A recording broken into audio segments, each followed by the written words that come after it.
Bem, isso é incrível. Vamos dar uma pausa no mercado de transferências e nas novidades do Real Madrid. Felizmente, as contratações estão ocorrendo como devem.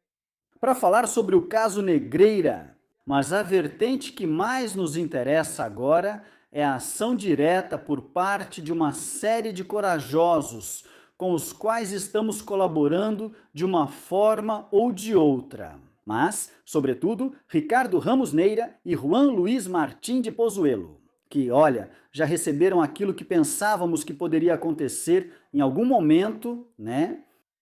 A intimidação do Barça, que depois recua, como fizeram com Iñaki Ângulo, não vai dar em nada, porque sabem que não podem fazer nada. O que eles estão fazendo é absolutamente lícito, embora haja algum detalhe que, como eles explicam no vídeo. E quem me explicou isso depois, em particular, foi o Ricardo Ramos Neira. E isso é totalmente corrigível, sem problema algum. Da mesma forma, formalmente, quanto a forma como esses documentos estão no site negreiragate.com, talvez seja necessário mudar, tá bom? Ao não apresentar os documentos originais, mas sim seu conteúdo de outra forma, há uma parte aqui que é absurda, e é por isso que falamos em intimidação. Eles pedem duas coisas. A primeira é, parem de subir esses documentos, e a segunda é, parem de denunciar isso para a UEFA e para a FIFA. Ou seja, por quê? Por quê? Além disso, a UEFA tem em seu site uma espécie de canal de denúncias, onde as pessoas, qualquer pessoa, pode ir colocando, pode ir denunciando o que quiser. Ou seja, eles estão perfeitamente livres para denunciar qualquer coisa. Ainda mais, e não quero me repetir muito, quando aqui as instituições na Espanha, Federação, Liga e principalmente, porque como disseram, olha, com a lei do esporte isso já prescreveu, já não se pode fazer nada. E no processo penal, eles vão lá, bem discretos, dizendo que estão muito indignados, mas depois não fazem perguntas aos acusados e às testemunhas quando estão lá, né? Perguntas que deveriam fazer. Quem faz essas perguntas são os serviços jurídicos do Real Madrid, o do Estrada Fernandes e só. E claro, está claro o que está acontecendo. Estão tentando isso com o Barça já faz um tempo, deixar o clube encurralado, deixar passar e não darem nada. E há uma série de documentos que a federação, na época, não enviou para a UEFA e que esta precisa saber, precisa conhecer, assim como a FIFA. O Madrid está se esforçando agora já faz um tempo, mas antes mesmo, Juan Luiz Martín de Pozuelo, com Ricardo Ramos Neira e uma série de pessoas que, bom, colaboramos ali na medida do possível. Pois é, basicamente para meter medo, mas o bom é que Juan Luiz Martín de Pozuelo é um profissional do direito e sabe que com isso não vão assustá-lo. Quanto ao primeiro pedido, o de retirar esses documentos e tal, como dissemos, existe pela lei, essa de proteção de dados a questões relacionadas apenas ao formal, a forma como esses documentos estão apresentados. Insisto, em espanhol, eles estão exatamente como todos foram públicos de uma forma ou de outra, ou seja, todos estão em posse do juiz de instrução e da juíza, neste caso agora, e todos são públicos. Foram apresentados, foram colocados na web, o restante vimos aqui neste canal, nesse formato, e pelo visto, aí sim poderia haver algum tipo de problema. Eles são baixados, são republicados no formato.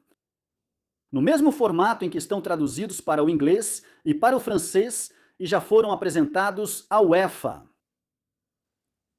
Não acontece nada, não tem problema porque o conteúdo, insisto, é o mesmo, mas só por via das dúvidas. Agora, o resto, sobre continuar com o processo de seguir denunciando isso para a UEFA. Mas claro, diz Ricardo, que talvez ainda não se sabe.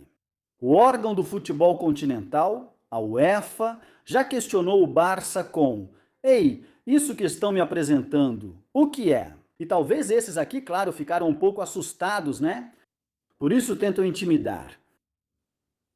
Mas olha, não é que eles não vão corrigir, é que vão continuar com isso como não poderia ser diferente.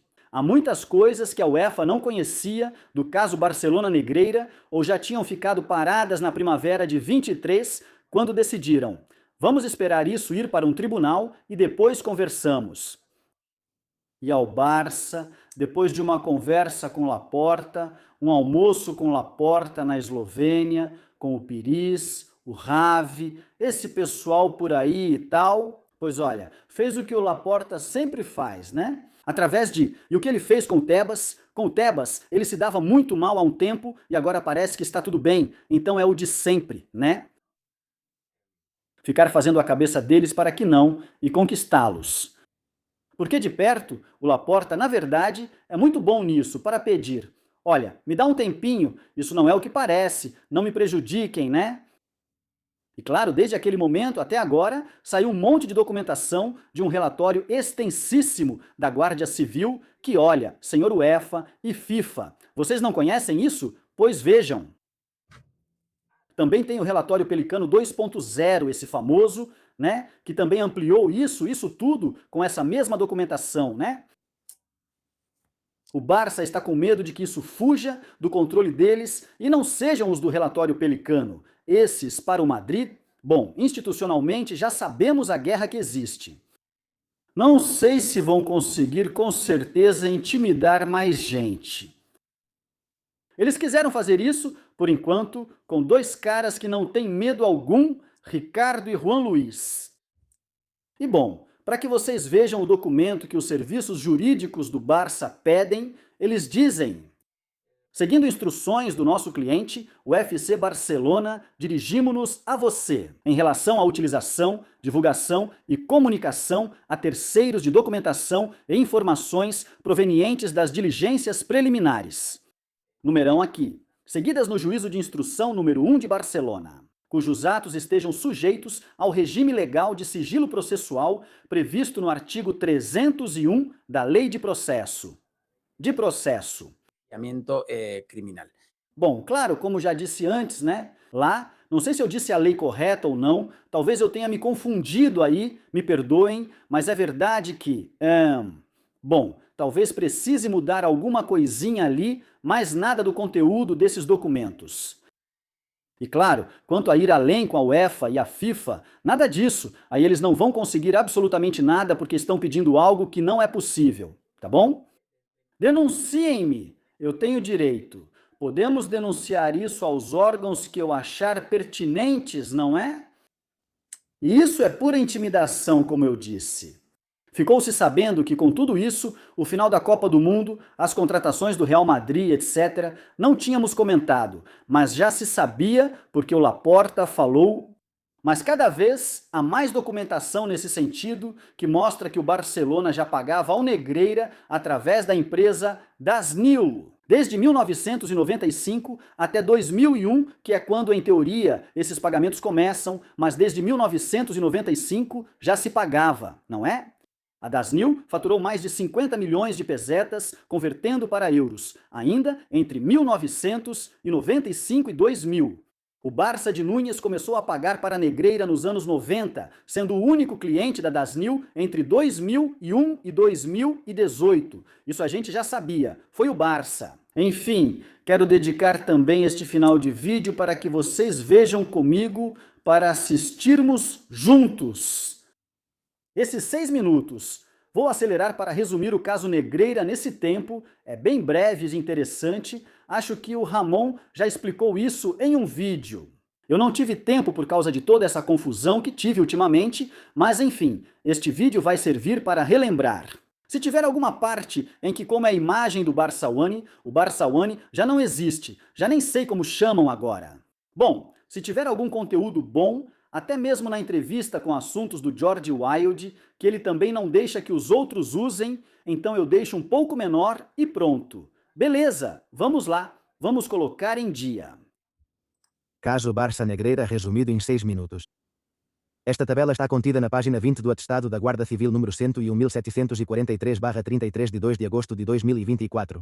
Detalhamento dos pagamentos comprovados do FC Barcelona a Henriques Negreira, vice-presidente do CTA. E que desde 2001 até 2018 somaram 8.389.599 euros, com 73 centavos.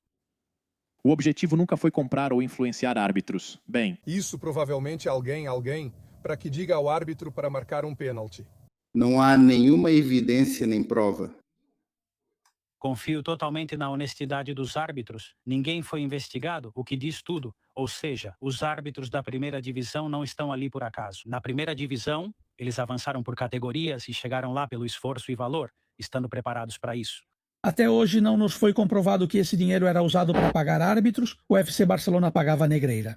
E eles dizem que era pelos relatórios, mas eu acho que não era pelos relatórios, e sim porque ele vendia a ideia de que podia influenciar na designação das promoções e rebaixamentos dos árbitros. Este é o relatório do CTA da segunda divisão com notas de promoção e rebaixamento da temporada 1995-1996 publicado pelo jornal ABC no dia 25 de março de 2023 e cujo funcionamento é descrito pela Guarda Civil. No boletim citado, refizemos o relatório para trabalhar com ele, removendo pontuações e organizando nomes em ordem alfabética, para começar do zero e entender melhor como chegavam à lista final de promoções e rebaixamentos. As primeiras notas vêm dos delegados de campo, considerando a arbitragem e dificuldade do jogo, e somadas resultam na pontuação total de campo. Anotadas à mão no relatório, já podemos montar uma primeira lista ordenada pelas avaliações dos delegados observadores. Vale a pena parar aqui, pois a seguir está a chave do caso Barça Negreira. Trata-se da coluna VAL CTA, ou seja, avaliação do Comitê Técnico de Árbitros. Acima pode-se ler, escrito à mão, a palavra escritório, em contraposição a campo, que são as notas já mencionadas. Esta coluna é o famoso índice corretor, que de forma irônica era conhecido entre os membros do grupo de árbitros como índice corruptor. Sánchez Armínio e Henriques Negreira preenchiam essa coluna ao fim de cada temporada, usando um critério pessoal desconhecido e atribuindo um valor de 0 a 2. Gostaria de destacar neste ponto os nomes dos 4 árbitros que receberam naquele ano as 4 melhores notas no índice corretor. Pérez Lassa, que recebeu 1,60, John Candreu, com outro 1,60, Hernan Sangulo, com 1,30, e por último, Los Santos Omar, com 1,30. O restante dos árbitros recebeu uma pontuação inferior, entre 1 e 0,50. Somamos a pontuação de campo ao índice corretor de cada árbitro, e isso nos dá a coluna com o total. E essa seria a nota definitiva que os levaria a subir, descer, ou se manter nessa categoria. Por fim, reordenamos a lista com as posições finais. Com o índice corretor aplicado, os 4 árbitros com maior índice subiram direto para as 4 primeiras posições. Los Santos Omar, Hernan Sangulo e John Candreu foram promovidos para apitar na primeira divisão nessa temporada.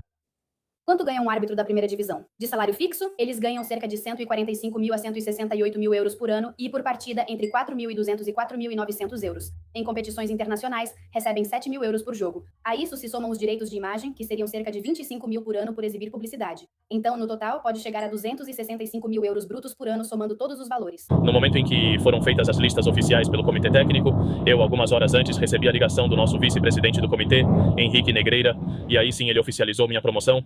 E, bom, naquele momento, como você pode imaginar, foi uma alegria imensa quando recebi essa ligação. Como foi quando te disseram, Ricardo, você é árbitro da primeira divisão? Negreira te ligou? Não? Tenho dúvidas se ele me ligou ou não. Não nego. Porque mais ou menos já se sabia que naquela manhã iam ligar para os promovidos, então quando vi aquele número de telefone que era um 93, o vice-presidente era de Barcelona, e quando vi o número 93, meu coração disparou.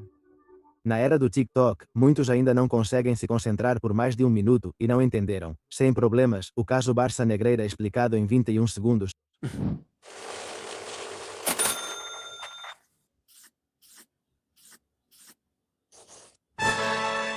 Em 2 anos de investigação, a Guarda Civil não conseguiu provar que sequer €1 foi para o bolso de um árbitro. 265 mil euros brutos por ano, somando todas as partidas. Henriques Negreira esteve na folha de pagamento do Futebol FC Barcelona durante 17 anos. De 2001 até 2018 ele recebeu 8,4 milhões de euros. Sánchez Armínio e ele foram nomeados presidente e vice-presidente do CTA no mesmo dia, em 15 de março de 1993, e ambos também foram dispensados na mesma data, em 18 de maio de 2018. Em 25 anos, eles aplicaram nas atas finais da primeira, segunda e segunda divisão B seu índice corretor, sem jamais revelar o critério adotado. O FC Barcelona parou de pagar Negreira no mês em que ele deixou de ser vice-presidente do Comitê Técnico de Árbitros.